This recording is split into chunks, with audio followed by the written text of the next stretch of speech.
Hey everyone, what is up? I'm recording kind of like it's a sped up but with a voiceover process video for a client who ordered a commission of him and his partner.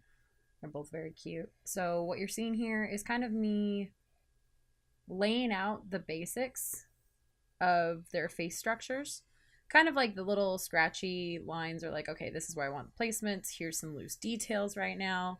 I want to get in the elements of like his hair, where his shoulders are, where his face is looking.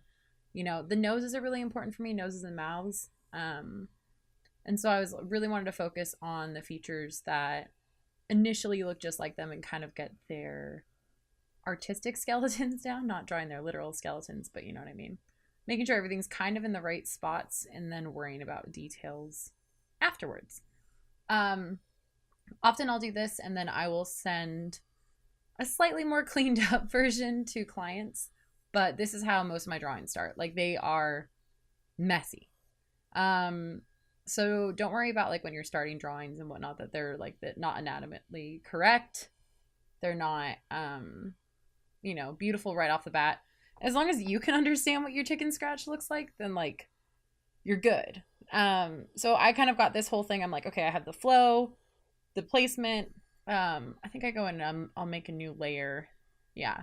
So I lower the opacity of the layer and then I make a new one and I find a brush that works. I was trying to figure out what was going on. Some of this is me just like testing out Clip Studio as well. But I flip the image while I'm going in and doing a more cleaned up sketch. And this isn't the inking part. This is just like, okay, here's like the important lines. But they're not done perfectly, as you can see. Like they're still a little scratchy, a little quick. It's done more for speed and clarity, to make up for the fact that like I just did a hot mess on the canvas. And I'm like, okay, well now I need something that like someone who didn't come from my brain can understand.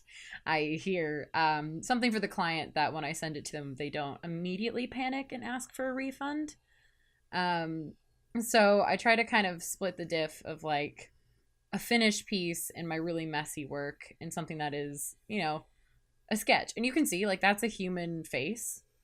That's human hair. It looks presentable. um and here I'm just focusing on the likeness. So on another monitor, I have pictures of them pulled up that the commissioner has sent me. Trying to do my best of like how to translate his beard in particular. So I was like, I'll come back to that. Um, Sometimes it's like, do I want to go stylized? Do I want to draw it all? And I ended up going with the stylized version just because um, I don't have patience to render a whole beard basically. But this is a bit where I'm like making sure everything's there. I'm flipping the canvas here and there. I'm making sure the structure of the head, which I end up fixing actually. Here his head's a little squished. It's always good too. Like this was done over a few days, but like the entire process, not just the sketch. But to always like take a break and then come back and look at things and like flip the image and really think about it in a 3D way. I think I end up making both their heads bigger at some point just because like I need to remember they have skulls in the back of their skulls. They're not just floating faces. I was gonna paint in his beard, but I was like, nah, we'll just draw the outline and do it stylized. Flipping it again, making sure everything's looking in the right direction. I get a really tough time with eyes lately. I don't know what it is. Eyes are giving me a lot of flack, and I think that's just something that I need to focus on my upcoming instead of getting super frustrated, just being like, okay, this is the next hurdle out of the endless hurdles that will be in, improving artwork.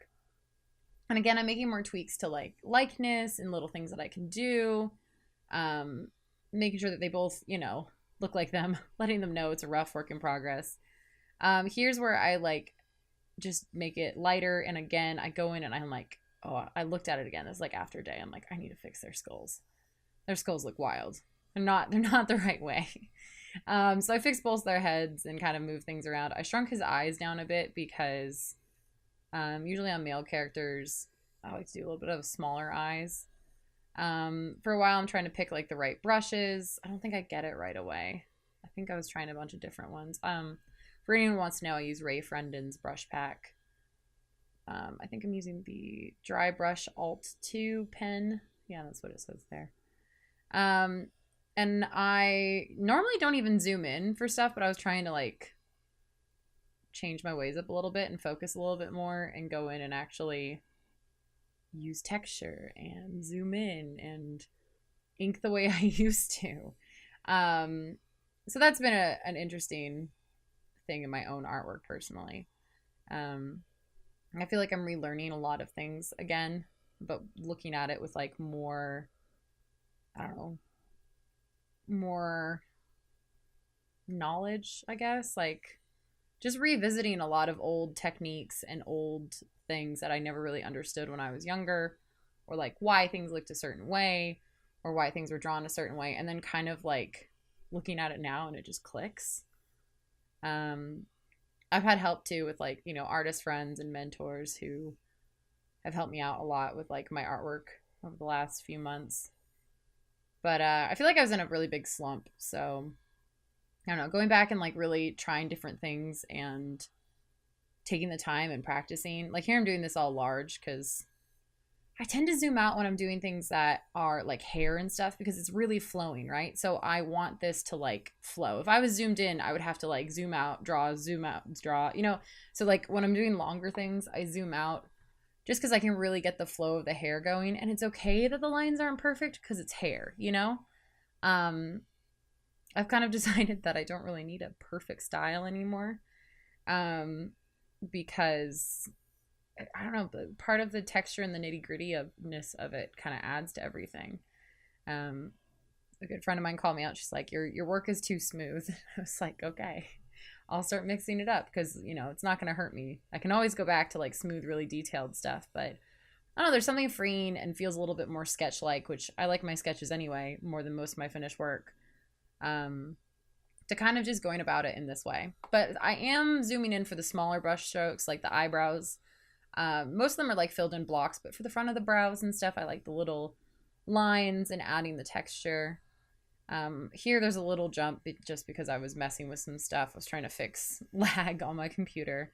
Turns out it was from Netflix. Shout out to Netflix on Chrome. And so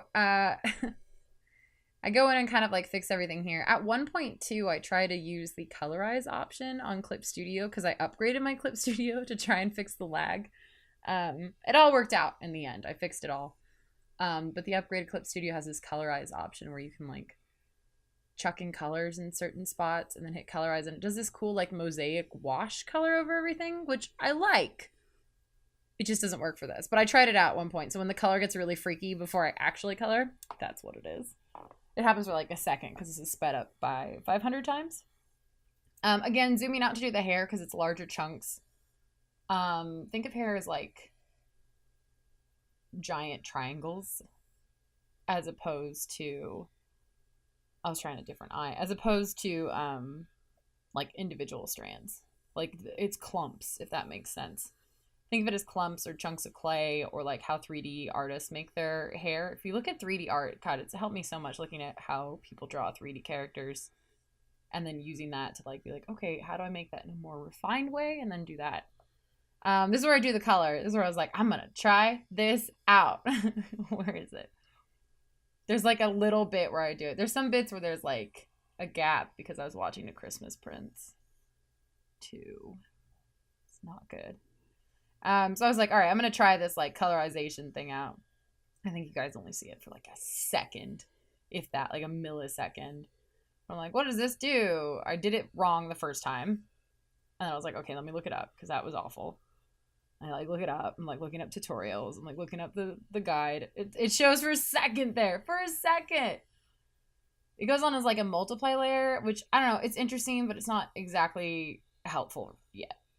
And I was like, I don't have time with this commission to figure out how I can make this helpful right at this point. So we're just gonna sort it out.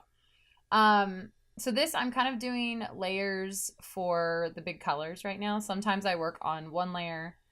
Sometimes I work on multiple layers. Usually if I'm unfamiliar with the characters or what's going on, I work on multiple layers.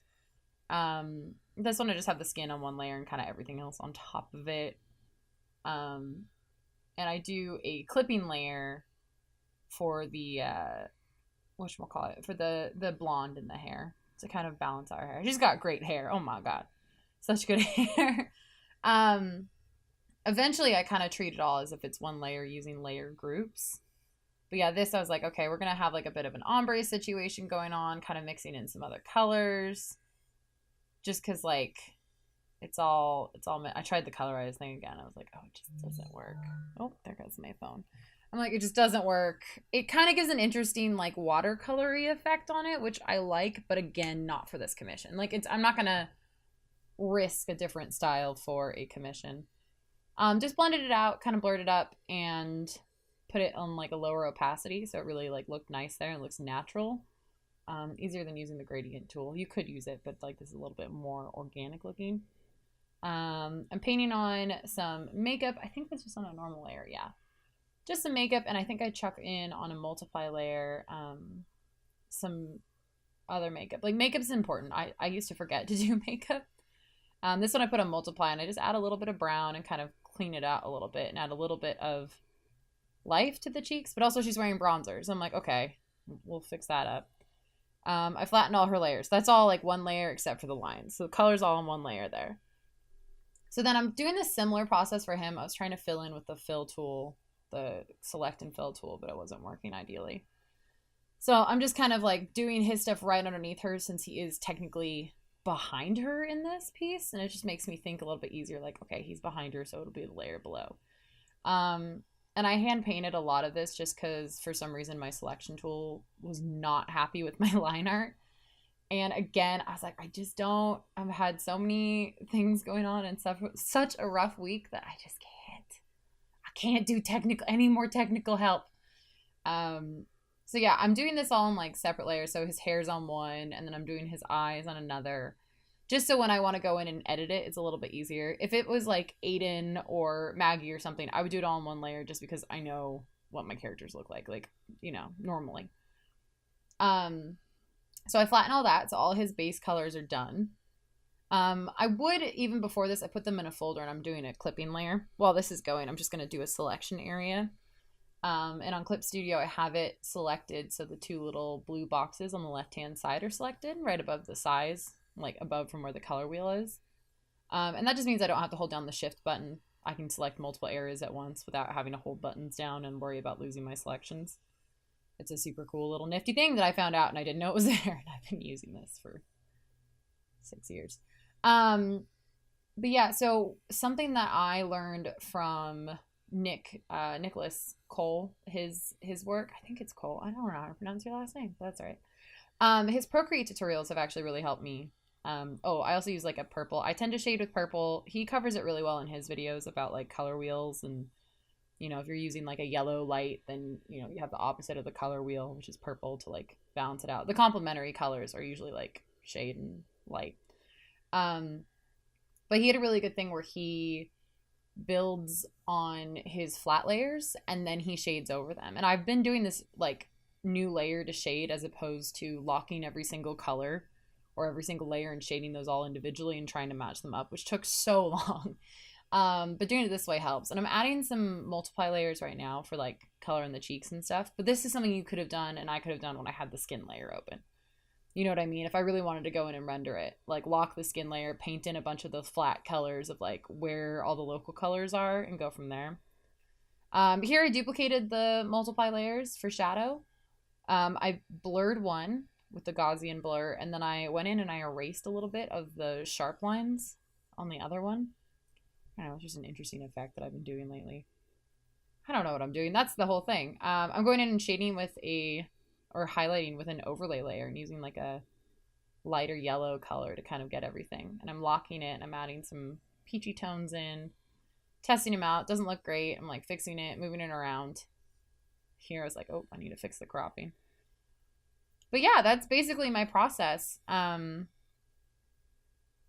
know it's kind of quick. I go in and color the lines and mess around and stuff. But if you guys have any specific questions about processes, I can do full length ones and proper seminar type things. But thank you for supporting the Patreon. Thank you for hanging out on here.